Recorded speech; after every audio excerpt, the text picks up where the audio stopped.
Hello everybody.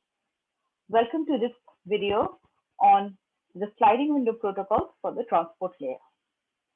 So as you have already seen that one of the services provided by the transport layer is flow control and error control. And we had already discussed why flow control and error control is required again in the transport layer as opposed to the data link layer. So in the previous video, we talked about the flow control using the stop and wait protocol. So for the error-free channel, we had the stop and wait protocol, and for the noisy channel, we had stop and wait with ARQ, that is automatic repeat request. So here we had used sequence number to identify each segment and also the corresponding acknowledgement. But one of the issue with this the stop and wait protocol was that it was very slow. That is, you had to send a segment and then you wait for the acknowledgement to arrive. So till then, you cannot send any other packet. So whatever be your bandwidth and whatever is the capacity of your link, you cannot send more than one segment at a time. So stop and wait protocols, they cause wastage of network resources. So we need a way to find out a way to send multiple segments without having to wait for acknowledgement. Okay, and the solution for this is using the sliding window protocol.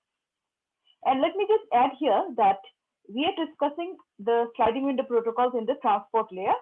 These are exactly the same as the sliding window protocols that you have studied already in the data link layer or which you will study in the data link layer. So I will just go very briefly over it, and we will talk only the significance of the sliding window protocol in the transport layer. And please remember the difference between the flow control in the transport layer, which is end to end, which is your end to end, whereas in the data link layer, the flow control is between hop to hop. So in the data link layer, your flow control is here, is between each link. And in the transport layer, the flow control is between the two hosts, two end units. So let's see what these sliding window protocols are.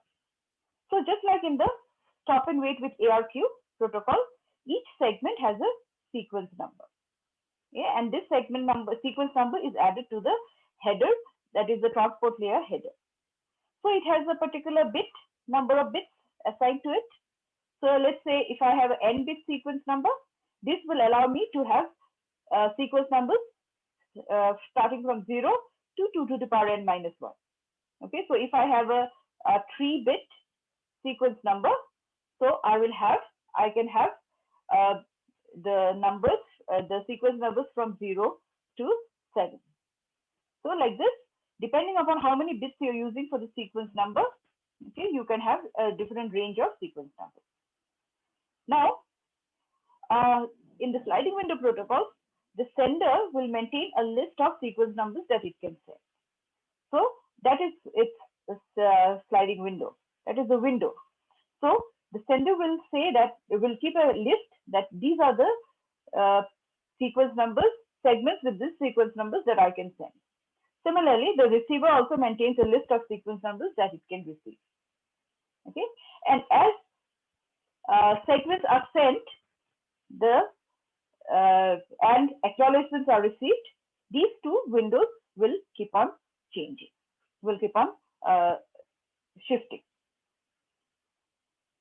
So the sending window. So from at the sender side, we have the sender window, and on the receiver side, we have the receiver window.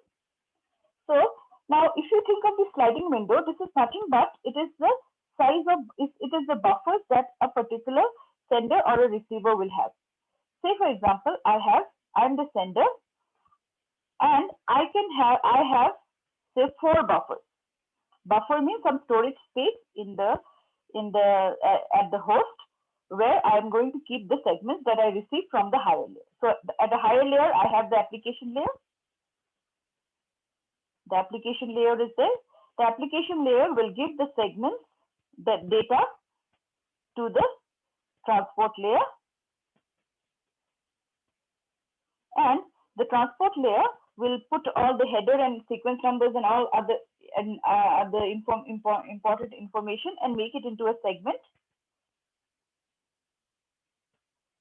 Okay, and this segment, it will put it in the buffers in sequence as it receives. So the first one it receives, it will put it here. Second one, it will put it here. Third, it will put it here. Fourth, it will put it here, and so on. So the window size, when we are talking about the sliding window, the window size refers to the number of buffers. So how many segments the sender can store before it receives an acknowledgement.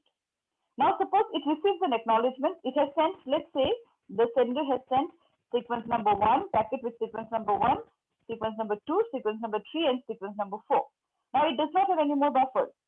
So, it has to wait. Now, if it receives a segment with segment number, sequence number 5, it has no place to store it, because its buffers are full. So, what it has to do is, it has to wait for an acknowledgement. So, when one of these has been acknowledged, let's say 1 has been acknowledged, so you receive an acknowledgement for 1, then you don't need to store this packet 1 anymore. Okay, then you can remove this, and in that empty buffer, you can store 5. So, conceptually, it looks as if it's a window which was initially, it was here, okay, and then it slided and moved here where it receives an acknowledgement. So basically, it is the buffers. So when a sender receives an acknowledgement, it does not need to store that particular segment anymore in its buffer, because it has already been received. An acknowledgement has also been received. So it can use that buffer for storing the next. But for the others, it has to store. So 2 it is storing, 3 it is storing, 4 and 5 it is storing, because it has not received an acknowledgement. So if it does not receive an acknowledgement within the timeout period, then it will have to retransmit the segment. So if it does not receive the segment, the segment with sequence number 2 by the timeout period, it will have to send it again. It will have to send segment with sequence number 2 again.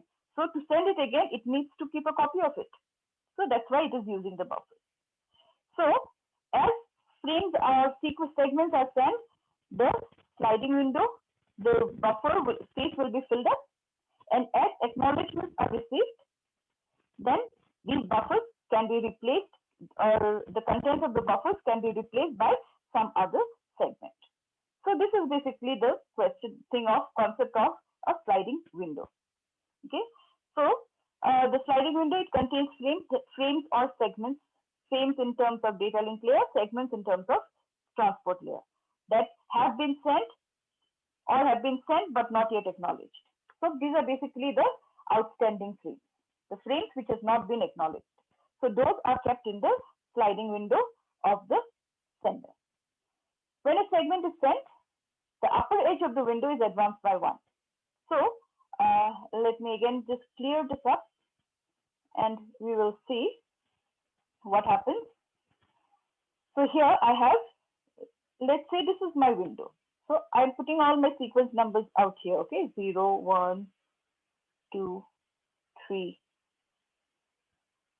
4, 5, 6, 7, again 0. Now remember, sequence number, something about sequence numbers. Since if I'm using a 3-bit sequence number, I can have sequence numbers starting from 0 to 7. Okay, so after 7, what happens? Again, it goes back to 0. The sequence number turns round to 0. So that's why we say that sequence numbers are used using modulo. So modulo 7 here in this case. So here I have 0, 1, 2, 3. Let's say my window size is, say this is my window size is 4. I'm just giving an example.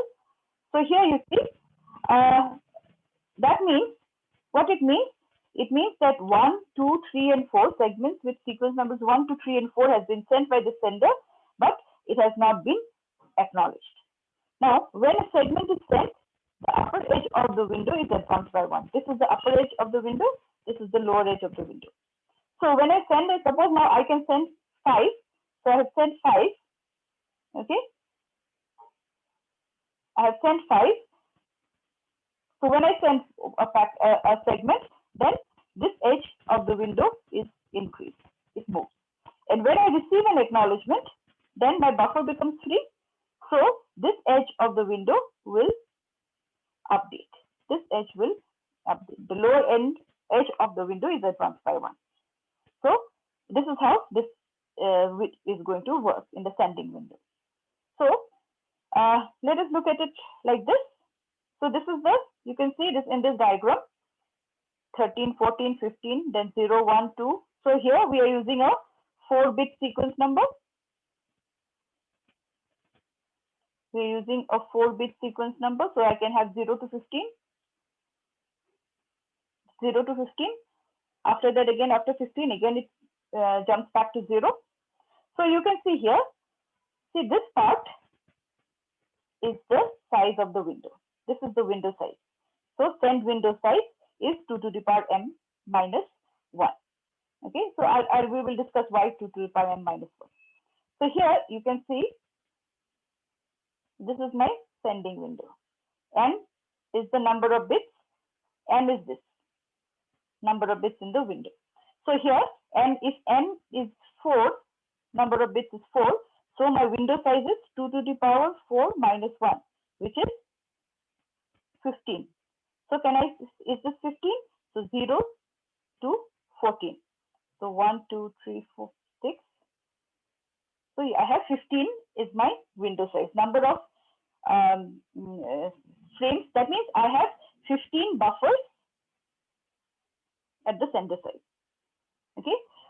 So at a time, I can send 15 segments without having to wait for an acknowledgement.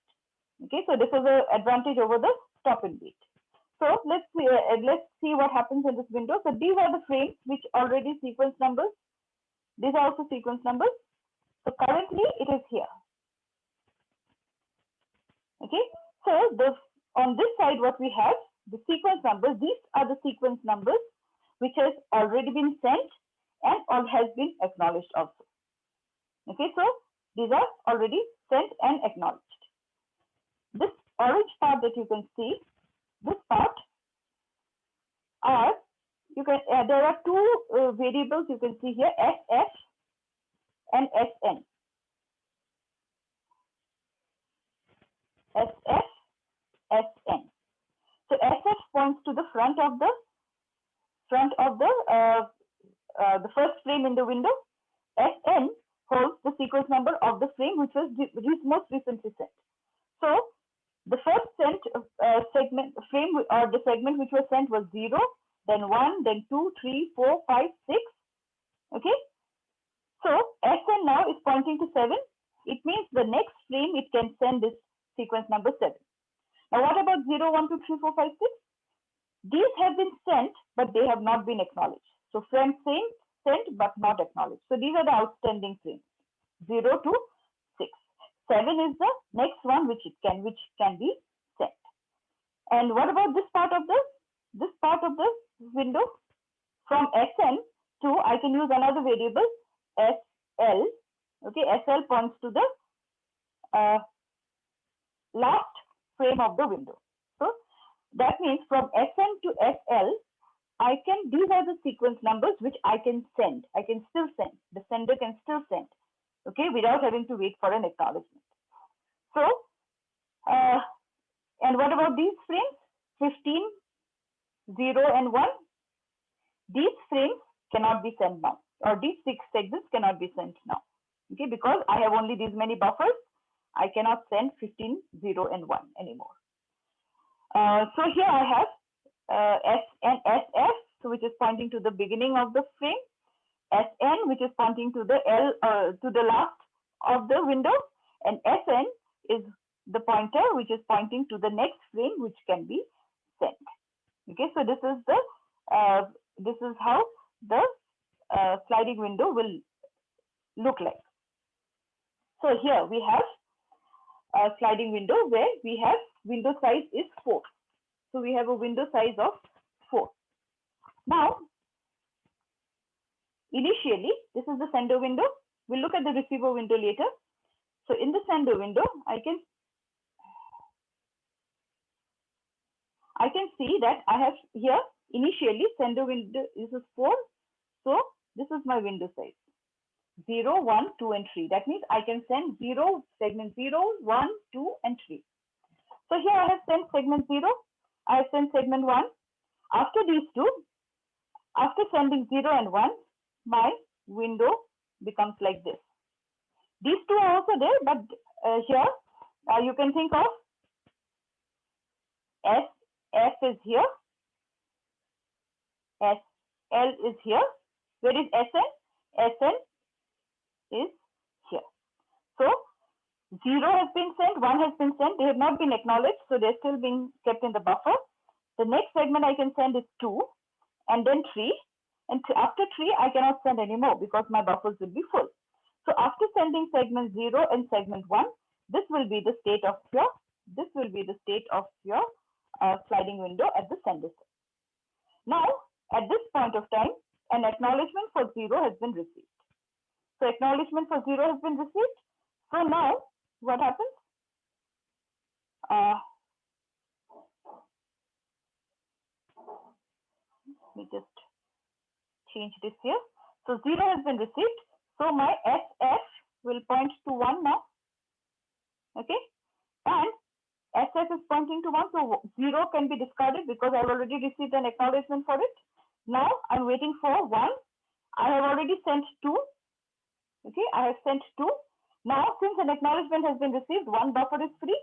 So I can extend my window to the next in the sequence number. So SL now will point to 0. And what is SN? SN is the next one I can send, which is 2, which is not changed. I can send 2 now. So now I can send 2, 3, and 0. Okay. And 1 for 1, I'm still waiting for an acknowledgement. So now at this point, I have sent segment 2. So segment 2 has been sent. Now I have 3 and 0. Okay. So here I have still not received acknowledgement for 1. So SF will be here. I have not received an acknowledgement, so SL does not change. But SN, when I'm sending, SN will move to the next one. So when I send this, SN points to the next. So after sending segment 2, SN now points to 3. Now here I have received an acknowledgement. Now here you see it says acknowledgement 3. Now in the sliding window protocols, you have something called cumulative acknowledgement, which means that here it says the acknowledgement packet or the acknowledgement segment contains the sequence number 3. So this is a cumulative acknowledgement because it says that all segments up to segment number 3 has been received. Okay, so because it says that the segments are to be received in order, in the sequence. Okay, so it receives segment, it sends acknowledgement for 3. That means already acknowledgement for 0 has been sent. So this acknowledgement 3 is acknowledging segment 1, segment 2. And it gives, here it says that this is the 3 is the acknowledgement that I'm waiting for. 3 is the next segment that I'm waiting for. The receiver says this. So 1 and 2 now has been acknowledged. So 1 and 2 has been acknowledged. So now my window I will have like this.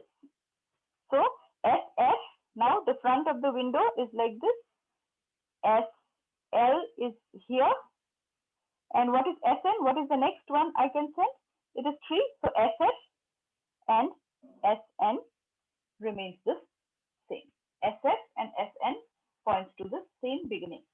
So the next segment I can send is 3. So I don't have to wait for one segment to send. I can send multiple segments at the same time. So I can send I can send three. So in the next, I can send 3, I can send 0, I can send 1. So 3 segments I have sent. Okay. So in that case, what will happen? This is how the situation will be like this. I have sent 0, 3, 0, 1. Okay. But they have not been acknowledged. So SF remains here, SL remains here, and SN moves here.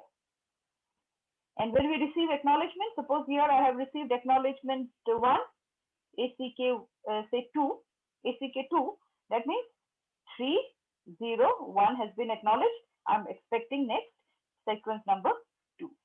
So now this window will increase this side. So as 6 segments are sent, as you can see, as segments are sent, the window from this side moves, and as acknowledgements are received, the window from this side will increase. So that is why this is called a sliding window. Now this was in our sender side. So what happens with the receiver? A receiver also has a sequence of has a list of sequence numbers, and it has a window. The same format. So initially the sender window and the receiver window is the same. So if the window size is say 4, okay, so here I have, again we have the same values as SS, the front of the SS pointing to the front, SL pointing to the last, okay, and SN now will point to the next expected segment. So after receiving segment 0 and segment 1, so it has received 0 and 1, okay, so it moves this window here, okay. Then SF still is pointing to this first one before, because it has not yet sent the acknowledgement. Now it has sent the acknowledgement for 0, okay. So for some reason, say let's say it has not yet processed 1, so SF now will point to 1. This is the next frame which is expected, and this is the last. Now this will increase. Now when it sends an acknowledgement, then now the window will increase to this. So SL points to this. So now it is saying that I still have to acknowledge 1. Next segment I'm expecting is 2, and I can receive 3 more segments. My buffer, I have 3 more segments. Then it receives here segment number 2. Okay. After it receives segment number 2, now this will change. Okay, it becomes 3, 0. SN now points to this. SF is still sending here because it is not yet send the acknowledgement. Now at this point, acknowledgement for 3 acknowledgement has been sent. Now it's a cumulative acknowledgement. So 0 and 1 has been 0, 1 and 2 has been acknowledged. So now this is my window. So I'm now expecting segment number 3. So this is SF as well as SN, and this is your SL. So first, S last. Sliding window first, sliding window last. And SN is the next, which is the next segment you are expecting. So this is how it works in case of your sliding window at the receiver side. Now in the normal, in a noiseless channel, in a perfect channel, things are going to be perfect. You're not going to lose any segment. You're not going to lose any acknowledgement. But this is not, that this is not true, especially because below the transport layer, you have the network layer, which is not reliable. So in the noisy channel, noisy channel basically means channels where your segments, frames can get corrupted or lost or delayed. Okay, so what do? We use timeout. Here also we use timeout to detect the missing frames and acknowledgement. So there are two ways of the protocol reacting whenever there is a timeout. So when there is a timeout, the protocol can react in any one of the two ways. The first one is called go back N. Go back N. Go back N ARQ. So here, if a segment is lost in go back N ARQ, if suppose you have sent segments, so either the segment is lost or the acknowledgement is lost, okay, then the sender will retransmit all the unacknowledged frames that are there in its sliding window. So go back N. Okay, so N is then all the unacknowledged, all let's say transmit or retransmit rather. Let me write it here.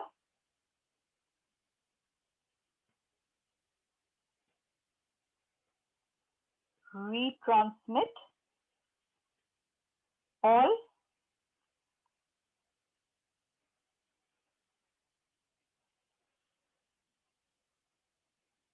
unacknowledged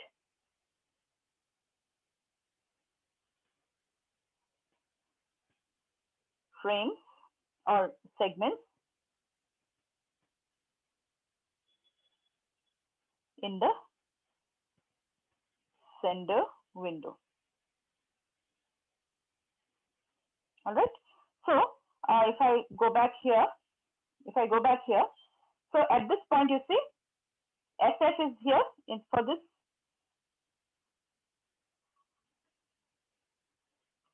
For this, SF is here. That means I have sent 0 and 1, but 0 and 1 has not yet been acknowledged. Okay. Now suppose this is lost. This acknowledgement is lost. So what will happen? And this timer times out. Every time a packet is sent or a segment is sent, it starts the timer. The sender starts the timer. So when it times out and acknowledgement has not been received for 0 and 1, then this will retransmit segment 0 and segment 1, because these 0 and 1 are the unacknowledged ones. So if here now error occurs, say here error occurs, then this acknowledgement is lost. In that case, 1 and 2 will be retransmitted.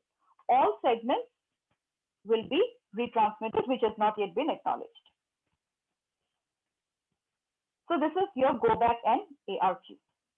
In the next one, here you can see that even the packets which has been sent, which has been received also, those are also retransmitted. So here also there is some kind of a performance, we will call a kind of a performance degradation. So it would be better if we can retransmit only those packets which has been lost, for which acknowledgement has not been received. So for that we have selective repeat ARQ. Okay.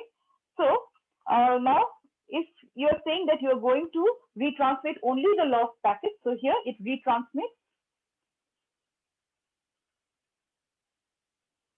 only the lost packets or lost segments.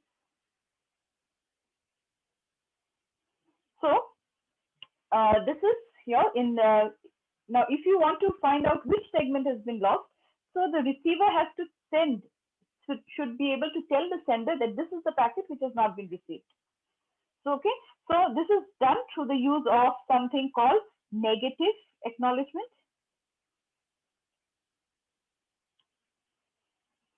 or selective acknowledgement. Negative acknowledgement or selective acknowledgement. So the receiver, when it receives a packet out of order, suppose you are sending segment 0, segment 1, segment 2. Now segment 2 is lost, then you're sending segment 3. Now receiver is received 0, it has received 1, now it receives 3. So there is 1 which is missing. So in that case, it can send a acknowledgement, it can send a negative acknowledgement saying that I have not received segment number 2. Okay, so that can be a negative acknowledgement or a selective acknowledgement. Now in TCP, which we are going to see later, Transmission Control Protocol, which is the transport layer protocol, so it uses this selective ACK. Now, I'm not going into details about go back and selective repeat ARQ because you're going to learn about all these in your data link layer. So it is just a repetition of that. So this is your sliding window protocol. Now you can see that you have your stop and wait protocol, stop and wait protocol, and you have your